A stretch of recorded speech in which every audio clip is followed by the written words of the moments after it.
মহিলাদের দুটি খারাপ গুণের কারণে, দুটি দোষের কারণে তারা জাহান্নামে সবচেয়ে বেশি যাবে বা বেশি যায়।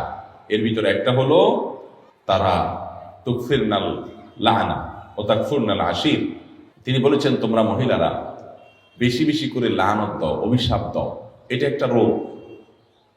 কথায় কথায় এটা পুরুষের মধ্যেও আছে রোগ, কিন্তু নারীদের মধ্যে স্পেশালি বিশেষভাবে এই দোষটা অনেক বেশি, যে কথায় কথায় লানত দেওয়া, চট করে রাগ হয়ে স্বামীকে, বাবাকে, সন্তানকে, ছেলে মেয়েকে, সংসারকে, এটাকে সেটাকে অভিশাপ দেওয়া, বদদোয়া করা, গজব দেওয়া, ঠাডা দেওয়া, এরকম খারাপ উক্তিগুলা, অভিশাপগুলা বেশি বেশি দেওয়া, এটা জাহান্নামে যাওয়ার কারণ। আর আরেকটা হলো তাকফুরনাল আশির, স্বামীর নাশকরি করা। পুরুষদের মধ্যেও এই রোগ আছে। পুরুষও নাশকরি করলে তার ঠিকানা জাহান্নাম হবে, এতে কোনো সন্দেহ নাই। অনেক পুরুষ আছে যে তার মহিলা, তার স্ত্রীর সাথে তার সম্পর্ক ভালো, স্ত্রী সব দিক থেকে ভালো, একদিন একটু উল্টাপাল্টা হলে সে সাথে সাথে সারা বছরের সকল অবদানকে অস্বীকার করে। সারা বছর বেচারি যে ভালো ছিল এটা আর স্বীকার করে না। একদিন তরকারিটা খারাপ হলে আর 10 দিন যে ভালো হয়েছে ওটার কথা সে ভুলে যায়। এরকম নিমক হারাম পুরুষও আছে। কিন্তু নবী করিম সাল্লাল্লাহু আলাইহি ওয়াসাল্লাম এই হাদিস থেকে বোঝা যায় যে আমাদের মা বোনদের মধ্যে এই রোগটা তুলনামূলকভাবে বেশি, যে তারা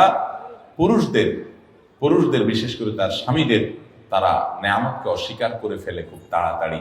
আর এটি তাদের জাহান্নামে যাওয়ার অন্যতম কারণ। এই জন্য আমাদের মা বোনদের জন্য এই দুটি অ্যালার্মিং পয়েন্ট, যে আসুন আমরা কোনো অবস্থাতে আমাদের সন্তানরা, আমাদের স্বামী, আমাদের মা বাবা, সংসার বা অন্য কোনো কিছুকে আমরা গালিগালাজ করা, বদদোয়া দেওয়া, ঠাডা দেওয়া, আপনার অভিশাপ করা, আল্লাহ লানতের কথা বলা, এগুলো আমরা কখনো করবো না। এবারে সাবধান থাকবো। আর দ্বিতীয়ত হলো আল্লাহ তাআলা স্বামীর সংসারে যতটুকু আপনাকে নেয়ামত দিয়েছেন এতটুকুর জন্য আল্লাহ শুকর আদায় করবেন, নাশকরি করবেন না। জীবনে তোমার সংসারে এসে কি পাইলাম? কিছুই পাইলাম না, আমার পুরো জীবন শেষ হয়ে গেছে, অথচ আমি তোমার সংসারে সুখের দেখাই পাইলাম না, এরকম কোনো কথা আমাদের মা বোনরা আমরা বলবো না। বরং আল্লাহ তাআলা আমাকে যে অবস্থা রেখেছেন সে অবস্থা আমরা শুকর আদায় করব। অনেক নারী, অনেক মহিলারা আমাদের কাছে আসেন, আমাদের মা বোনরা, আপনারা যারা আজকে আমার কথা শুনছেন, আপনাদেরও মনের ভিতরে অনেক অভিযোগ আছে, আমি জানি। আপনাদের প্রশ্নগুলো পড়লে বোঝা যায় কত কষ্ট আপনাদের। আমরা সেটা স্বীকার করি যে আপনাদের অনেক কষ্ট আছে। সেজন্য সকল মাহফিলে, সকল আলোচনায় আমরা পুরুষদেরকে আল্লাহর ভয় দেই, পুরুষদেরকে সতর্ক করি, পুরুষদেরকে জাহান্নাম থেকে বাঁচার জন্য আহ্বান করি, পুরুষদেরকে মহিলাদের অধিকার করে সচেতন করার জন্য আমরা সর্বদা সোচ্চার সবসময় কথা বলার চেষ্টা করি। কিন্তু আপনাদেরকে আজকে আমি পেয়েছি, আপনাদেরকে আমি বলতে চাই, আমার প্রিয় মা বোনেরা, ধরুন আপনার স্বামীটা অমানুষ, ধরুন আপনার শ্বশুরটা খারাপ মানুষ, ধরুন আপনার শাশুড়ি আপনার প্রতি জুলুম করে, ধরুন আপনার সংসারে আপনি সুখী না, কষ্টে আছেন। তো এর জন্য আপনি হাহুতাশ করে, এর জন্য আপনি অস্থির হয়ে, এর জন্য আপনি নিজের সুখকে নষ্ট করে দিয়ে বেসবর হয়ে আপনার কোনো লাভ হবে না। আমার প্রিয় মা, প্রিয় বোন, আপনি বরং সবর করলে কি হবে জানেন? আল্লাহ কোরআনে বলেছেন, ইন্নামা ইউওয়াফাস সাবিরুনা আজরাহুম বিগাইরি হিসাব। যারা ধৈর্যশীল হবে, যারা সবর করবে, দুনিয়ার বিভিন্ন কষ্ট, দুঃখ, মুসিবত, এগুলোকে আল্লাহর দিকে তাকিয়ে যে সবর করলে আল্লাহ তাআলা সওয়াব দেন, জান্নাত দেন, আল্লাহ খুশি হন। আল্লাহ বলেছেন, ইন্নাল্লাহা মাআস সাবিরিন, আল্লাহ ধৈর্যশীলদের সাথে থাকেন। আল্লাহ বলেছেন, আল্লাহ ইউহিব্বুস সাবিরিন, তিনি ধৈর্যশীলদের পছন্দ করেন, ভালোবাসেন। ধৈর্যশীলদেরকে এত মর্যাদা আল্লাহ দিয়েছেন।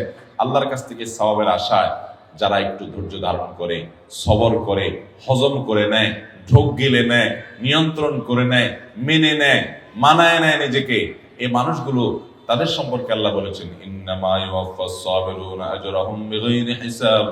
ধৈর্যশীলদের বিনিময় আল্লাহ রাব্বুল আলামিন হিসাব ছাড়া দিবেন। কোনো হিসাব করে আপনাদেরকে দিবেন না। যখন আপনি ধৈর্যশীল হবেন, যখন আপনি সবরকারী হবেন, আল্লাহ তাআলা আপনাকে ডাইরেক্ট দিয়ে দিবেন, কোনো হিসাব নিকাশ করে দিবেন না। আল্লাহর কাছ থেকে হিসাব নিকাশ করে জান্নাতে যাওয়া এত সোজা কাজ না। আল্লাহ যদি বিনা হিসাবে কাউকে জান্নাতে দেয় তাহলে সেটা সহজ। আর বিনা হিসাবে জান্নাতে যাওয়া, এই সৌভাগ্য অর্জন হবে সবরকারীদের, ধৈর্যশীলদের। আমার প্রিয় মা ও বোন, আপনার স্বামীটা অমানুষ, আপনার প্রতি জুলুম করে, আপনাকে গালিগালাজ করে, আপনার বাপমা তুলি কথা বলে, আপনাকে কষ্ট দেয়, আপনার বাপমার দিকে তাকায় না, শুধু নিজেরটাই বুঝে জুলুম অবিচার করে, হয়তো পরকিয়া করে, হয়তো সে অমানুষ, হয়তো সে খারাপ মানুষ, হয়তো সে আপনার কোনো হক আদায় করে না, হয়তো সে বন্ধু বান্ধব নিয়ে আড্ডা মারে, হয়তো সে সংসারের দিকে তাকায় না, হয়তো তার আরো অনেক দোষ আছে, হয়তো আপনার শ্বশুর বাড়িতে আপনার ননদ দ্বারা আপনি কষ্ট পান, আপনার দেবর জুলুম করে, আপনার শ্বশুর অত্যাচার করে, শাশুড়ি বকাঝকা করে, যৌতুকের জন্য চাপ দেয়, নানান কারণে আপনার মনে কষ্ট আছে। আপনি অবশ্যই সেই কষ্ট দূরের জন্য যথাযথ নিয়মে চেষ্টা চালাবেন, মুরব্বীদের মাধ্যমে চেষ্টা চালাবেন, নিজে চেষ্টা চালাবেন, আল্লাহর কাছে দোয়া করবেন তাদেরকে হেদায়েত দেওয়ার জন্য। যদি সীমা লঙ্ঘন তারা করে ফেলে, অবিচার সীমা ছাড়া চলে যায়, তাহলে আপনি অবশ্যই বিচারের ব্যবস্থাও করতে পারেন। 30 বছর জুলুম সহ্য করেছেন, 40 বছর সাংসারিক জীবনে জুলুম সহ্য করেছেন। এই তো আমার কাছে এমন নারীও এসেছেন, এসে মনের দুঃখে ফোনে এক ভদ্র মহিলা আমাকে বললেন যে হুজুর, মানুষের জীবনে দুঃখ থাকে একদিকে, আমাকে আল্লাহ সব দিক থেকে দুঃখের মধ্যে রেখেছেন, পরীক্ষার মধ্যে ফেলেছেন। কিভাবে? বললেন যে বাবার বাড়িতে কোনো ঠিকানা নাই যাওয়ার, এবং সেখানে থাকার কোনো ব্যবস্থা সুযোগ আমার নাই। স্বামী আমার অমানুষ যত রকম হতে পারে, পরকিয়া শুধু করে না, আমার ঘরে অন্য মেয়েদেরকে তাদের সাথে হারাম সম্পর্ক করে। একজন নারীর জন্য এটা কত বড় বেদনা! শুধু আমার ঘরে না, আমার কক্ষ থেকে আমাকে বের করে দিয়ে সেখানে সেটা দখল করে সে।